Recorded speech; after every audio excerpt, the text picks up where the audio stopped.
কে তুমি মা বলো না মা।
ব্যাস, আমি তো চলে এসেছি তোমাদের কাছে।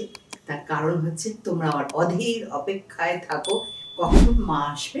এই সকালবেলায় উঠেই ঘুম থেকে উঠেই দেখবো, তোমরাই বলো দেখবো মায়ের মুখ, তবে হবে আমাদের মনে সুখ।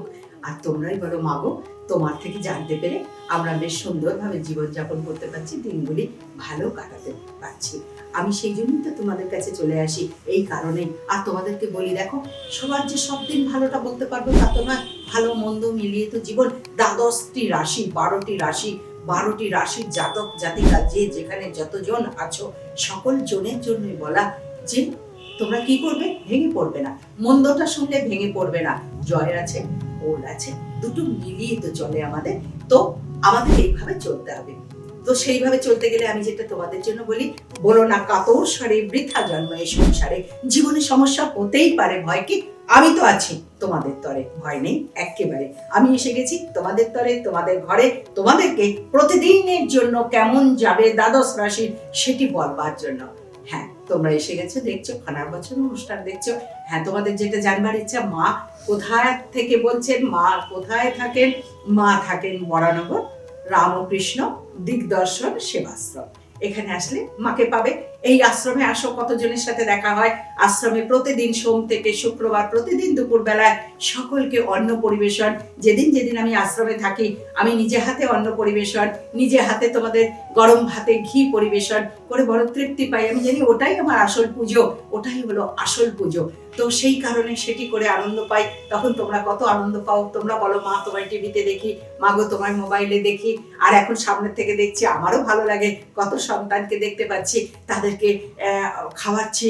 যখন গ্রীষ্মকাল ছিল তখন তাদেরকে পরিবেশন করে একটু হাওয়া দিয়ে দিতাম গরম ভাতে। আমার বাবা মায়েদের কষ্ট হবে, আমার ছেলে মেয়েদের কষ্ট হবে। ওপরে ফ্যান নেই আশ্রমে, সেই জন্য একটু পাখার বাতাস দিতাম। এই সব কিছু মিলিয়ে একটা স্নেহ। তার কারণ যেন একটা গানের কথায় আছে না, যেথা আছে শুধু ভালোবাসাবাসী সেথা যেতে প্রাণ চায় মা। হ্যাঁ গো হ্যাঁ, যেখানে ভালোবাসা আছে সেখানেই যেতে প্রাণ চায়। তাই তো তোমরা আসো এখানে, তোমরা আসো সংকট নাশিনী মায়ের পুজোতে, তোমরা উপস্থিত থাকো। সংকট নাশিনী মায়ের আশীর্বাদ নাও।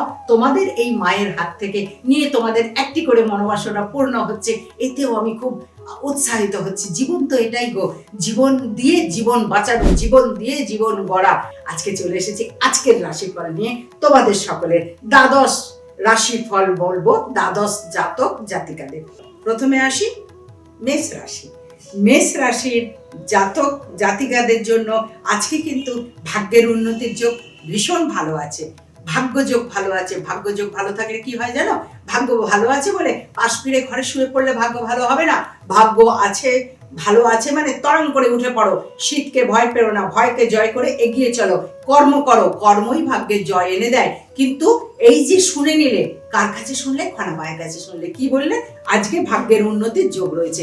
এই ভাগ্যের উন্নতির জন্য কাজ করতে হবে, কর্ম করতে হবে। যে কাজে তুমি প্রতিদিন করছো সেটা করো ঠিক মতো। শুধু মনে উৎসাহটা পেয়ে গেলে যে ভাগ্য আজকে ভালো হবে।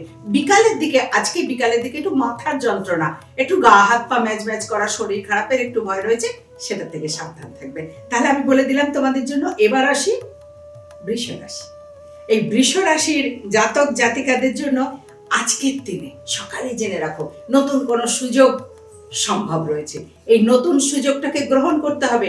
সেটা করলেও কি করতে হবে, কোথাও ঘরে বসে এক জায়গা থেকে বসে বসে মোবাইল করলে নতুন সুযোগ আসবে না। নতুন সুযোগ করতে গেলে ঘরের বাইরে বেরোতে হবে, কর্মে ব্যস্ত হতে হবে, পড়াশোনায় ব্যস্ত হতে হবে। যে যে কাজে ব্যস্ত রয়েছে সেই কাজটাকে মন দিয়ে করতে হবে, তবে তো তোমার নতুন সুযোগ আসবে। নতুন সুযোগের সঙ্গে আরো একটা ভালো খবর আসার যোগ রয়েছে, সেটাও তোমাদের জন্য খুব শুভ, খুব শুভ। কিন্তু কোনো আপনজনের কাছ থেকে মনে আঘাতের ভয় রয়েছে, সেটা থেকে একটুখানি সাবধান থাকবে। ঠিক আছে, তাহলে তোমাদেরকে এটা বলে দিলাম। এবার আসি মিথুন রাশি।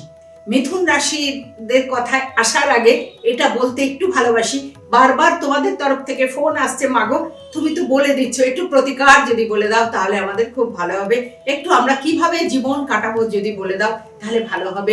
নিশ্চয়ই বলে দেবো, শুনতে থাকো ধৈর্য ধরে। এইটুকু সময়ের মধ্যে তো কথা, তো তারই মধ্যে যতটা বলা যাবে বলে দেবো তোমাদের কাছে তোমাদের মনের কথা। তাহলে মিথুন রাশির কথাই বলি। মিথুন রাশির আজকের দিনটা পড়াশোনায় খুব ভালো মন বসবে, যেটা পড়বে ভালো মনে থাকবে এবং ভীষণ ভালো উন্নতির যোগ আছে। দূর ভ্রমণের সুযোগ আসবে, আলোচনা হবে, দূর ভ্রমণের যোগ আছে। তাহলে মিথুন রাশির কথা বলে দিলাম। এবার আসি কর্কট রাশি। কর্কট রাশির জাতক জাতিকাদের সকালের দিকে একটু শরীরটা খারাপ যাবে, একটু সাবধান থাকবে, মনের জোরে চলবে, কর্মে এগিয়ে চলো, কর্মই হলো আসল ধর্ম, কর্মেতে এগিয়ে চলো। কিন্তু শরীরটা সকাল থেকে একটুখানি শরীরটা খারাপ হওয়ার ভয় রয়েছে, আর একটুখানি আগুন থেকে সাবধান থাকবে, আগুনে বিপদের ভয় রয়েছে। দিনটি এমনি ভালো যাবে, কিন্তু এই দুটো দিক থেকে একটুখানি সাবধান থাকবে। কারা থাকবে আজকের দিনের জন্য বলা, কাদের জন্য বলা? কর্কট রাশিদের জন্য বললাম। এবার আসি সিংহ রাশি। এই সিংহ রাশির জাতক জাতিকাদের আজকে সকালের দিকটা ভীষণ ভালো যাবে, খুব ভালো যাবে। দুপুরের পর থেকে হঠাৎ মাথা গরম, আপনজনের সাথে মতান্তর, অশান্তি, মাথা গরম, বদমেজাজি বলে একটা ধারণা হয়ে যাবে তোমার উপরে। এমনই দুর্ব্যবহার কারোর সাথে করতে পারো, আগের থেকে শুনে নিয়ে সে পথে যাবে না। এমন রাগারাগি করবে না, মাথা গরম করবে না। বলে দিলাম কাদের জন্য বলো তো? সিংহ রাশিদের জন্য। এবার আসি কন্যা রাশি। কন্যা রাশির জাতক জাতিকাদের আজকে অনেক দিন থেকে যে চিন্তা নিয়ে টেনশনে ছিলে, চিন্তার মধ্যে ছিলে, সেইটা পূর্ণ হওয়ার যোগ রয়েছে। কোনো আপনজনের সাথে বিচ্ছেদ হতে হতে বিচ্ছেদ হবে না, সেটা ঠিক যুক্ত হয়ে যাবে। প্রিয়জনের কাছ থেকে আঘাত পাওয়ার যোগ কদিন ধরে চলছিল, সেটার থেকে আজকে নিষ্কৃতি পাবে। তাহলে মোটামুটি বলা যায় যে কন্যা রাশিদের ভালো যোগ। এবার বলি তুলা রাশি। তুলা রাশির জাতক জাতিকাদের কথায় আসি। তুলা রাশির জাতক জাতিকাদের আজকে ভাগ্যের উন্নতির যোগ রয়েছে, সৌভাগ্যের যোগ রয়েছে। একটু তারই মধ্যে এই ভালোগুলো নেবে, একটু সাবধান হবে। কোনো দামি জিনিস হারিয়ে যাওয়ার ভয় রয়েছে, কোনো প্রয়োজনীয় খুব দামি জিনিস, ধরো মোবাইল, চশমা ইত্যাদি কোনো ভালো জিনিস বা কিছু টাকা পয়সা হারিয়ে যাওয়ার ভয় রয়েছে। সকালবেলা মা বলে দিয়েছে তাহলে আর হারাবে না, তাহলে এমনটি হবে না, কারণ মা তো সাবধান করে দিয়েছে, একটু সচেতন হবে। অন্যদিন যতটা সচেতন হোক তার চেয়ে বেশি একটু সচেতন হবে। এবার আসি বৃশ্চিক রাশি। বৃশ্চিক রাশিদের আজকের দিনটি মিথ্যা বদনামের যোগ রয়েছে। অকারণে মিথ্যা বদনাম, যেটা করনি কেউ বলবে করেছো, যেটা বলনি কেউ বলবে বলেছো। আর তোমরা তো এমনি একটুখানি সেন্টিমেন্টাল, তোমাদের খুব অভিমান হয়ে যাওয়ার ভয় রয়েছে। আর ভয় নেই, মা তো এসে গেছে, ভয় নেই, আর মা এসে গেছে এবার, তার কারণে বলা বারবার। সেটি হচ্ছে মনটাকে একটু শান্ত করবে। তাহলে সকল রাশির কথাই একটু একটু করে বলতে পারলাম, বলে ভালো লাগলো। তোমরা এতেই তৃপ্তি পাচ্ছ, আমার কিন্তু হয় না। আমার মনে হয় আরেকটু বলতে পারলে, আরেকটু তোমাদেরকে এত করতে পারলে ভীষণ ভালো হতো। কিন্তু যেহেতু প্রতিদিন একটা জানতে পারছো, এতে তোমাদের খুব সুবিধা হচ্ছে। বলতে পেরেও আমার খুব ভালো লাগছে। সকলের ভালো চাই, সকলের মঙ্গল চাই। আমি তো আর কেউ না, আমি তোমাদের মা। তাই জন্য তোমাদের কাছে এই আবদার, এই কথা বলা। সবাইকে যে আমাদের মানুষ হতে হবে, মানুষ হতে হবে, মানুষ হতে হবে গো। মনের কথা বলে এবার যাবো চলে। বহু আশা নিয়ে আমি এলাম এই পৃথিবীতে, মানুষের মাঝে ভগবান আছে সেটি খুঁজে নিতে। তোমাদের সকলের চৈতন্য হোক, তোমাদের সকলের মঙ্গল হোক, মঙ্গলময় ঈশ্বর সদাই তোমাদের সঙ্গে থাকুক। তোমরা সকলে অনেক ভালো থাকো, অনেক ভালো থাকো, অনেক ভালো থাকো। বিশ্বের কল্যাণ হোক, বিশ্বের কল্যাণ হোক, বিশ্বের কল্যাণ হোক। ওম নমঃ শিবায়। কে তুমি মা, বলো না মা।